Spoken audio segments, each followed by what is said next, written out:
I love to see the progression in micro brands because it's often in their second or third release that they really start to identify themselves. Often enough on the first release, brands like to play it safe and offer what they think the consumer wants over showing their personality. The watch that I have in today absolutely bucks that trend. The Prosperity is the first release from British newcomers Maystone. Straight out of the gates, they've designed something that is personal to them, but will also resonate with a lot of consumers, as well as being incredibly affordable. My name's Jason, I'm your watch guy today. Let's get into it.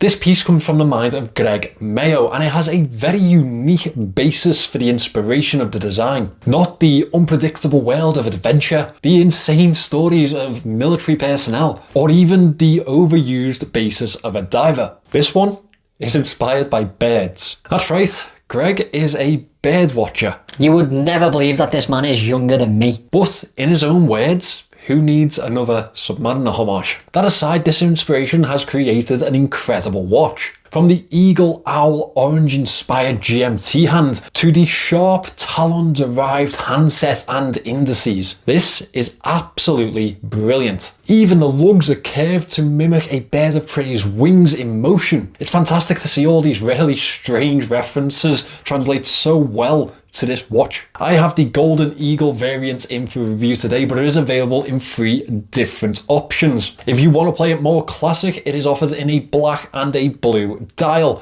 but for me, this one was the one to get. Now, I wasn't too sure about it, but after seeing it in person at a watch show, this one just called to me. The 18-karat gold plating through the crown, the bracelet, and the tones that match it through the handset and indices just set this completely apart. I love how it carries a vintage tone without trying too hard to be a vintage watch. It just has that natural, sophisticated air to it. The best part is, Maystone haven't ignored what we want as budget consumers. The NH34 movement is a workhorse, completely reliable, and something that we know that still keeps us in that budget realm. The screw down crown, the case back, as well as the rest of the case offer 100 meters of water resistance. And of course, they are packing a sapphire crystal. They've even given us a on-the-fly adjustment and quick release spring bars just for that extra added ease. And I've obviously held back the best part. This one comes in right now at £299. Now, it will go up to retail after the pre-orders on the 14th of July.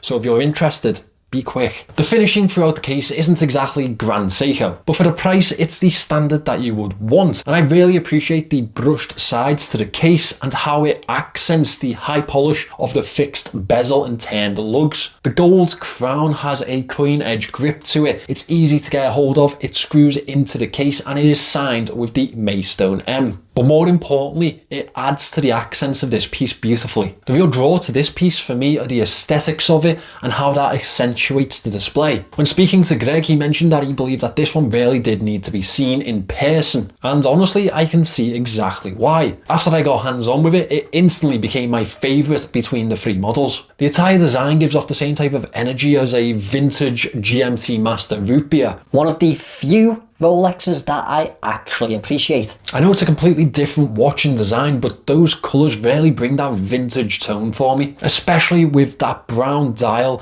the cream accents, and the gold plating throughout the watch. It's absolutely fantastic. The hour markers are applied to the dial with a 12, 3 and 9 numeral. The numbers on the dial are something that I absolutely love to see in a GMT piece, especially one with a vintage style to it. Speaking of that GMT, the orange colour to the hand absolutely makes it pop, as well as that it absolutely distinguishes it to the rest of the handset, and that's something that I really need to see in a GMT piece, that little bit of distinction for that functionality. And genuinely, the legibility that it adds means you cannot mistake this hand. The outer edge of the dial is surrounded by a GMT ring, which is definitely needed for the functionality of the piece, but it's also split into that night and day colour palette. And for me, the almost cream gold tone that is used used in the day section highlights the rest of the dial, the same way that it does for me in the vintage root beers. The pointed index markers work really well with that pointed handset. On a level, they draw you into the center of the dial, but they also mimic those talons, bringing us back to those birds of prey references, as does the handset with that bold pointed aesthetic. I believe in the enthusiast world these would be referred to as alpha style hands, but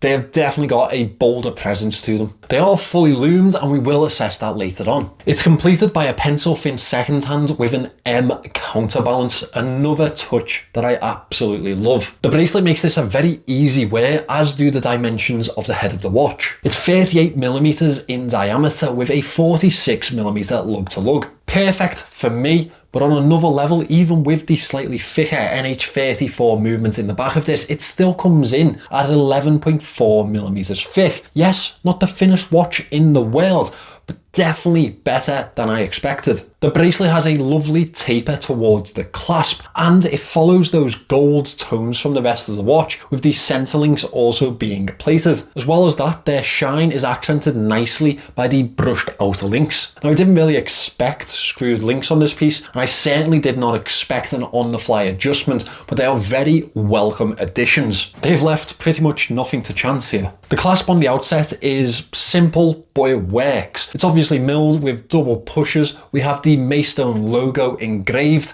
Again, simple, but it works. There are a few key things I haven't mentioned yet, and as you all know, if you are a regular around here, that means they're in my moan section. If you're not a regular here, consider hitting that subscribe button down below and you'll get much more watch content on your feed. So let's start with the case back. There's nothing really wrong with it per se, but it is overly simple in my opinion. I would have liked to have seen a little bit more work go into this, maybe a bird of prey embossed onto it to really bring home that inspiration. Secondly, I'm not exactly overwhelmed by the loom. Now, I do have to preface that by saying the handset is exactly what I want. It's well spread, it's well applied, and it lasts as long as I'd need it to in this type of piece. That being said, the only loom reference on the dial is those tiny loom dots. They're not bad. They work, they do their job, and honestly, I'm not a watch designer. I don't actually know how I'd fix this, but I would have liked to have seen a little bit more presence to them. So maybe take that one with a little pinch of salt. Overall, I think this is a brilliant first release, and it shows that you don't have to homage a Rolex to get the consumer on side. I myself would definitely be picking this up in the two-tone variant, but there are two other stainless steel options available. As I said earlier on, they are £299 until the 14th of July. So if this one takes your fancy, the website is linked in the description below. Make sure you get it before the 14th of July and get a fantastic deal. Thanks for watching today, guys. I have really enjoyed this piece and working with Maystone. But more importantly, this is a brilliant watch at a brilliant price. They will be going up to £349 after pre-order sale. And I've kind of got to say, I still don't think that's a bad deal. Thank you to Maystone for allowing me to be a part of their first release, and genuinely, Greg, I can't wait to see what comes next. Thanks for watching today. Remember to subscribe to the channel if you want more watch content, and I will see you in the next one.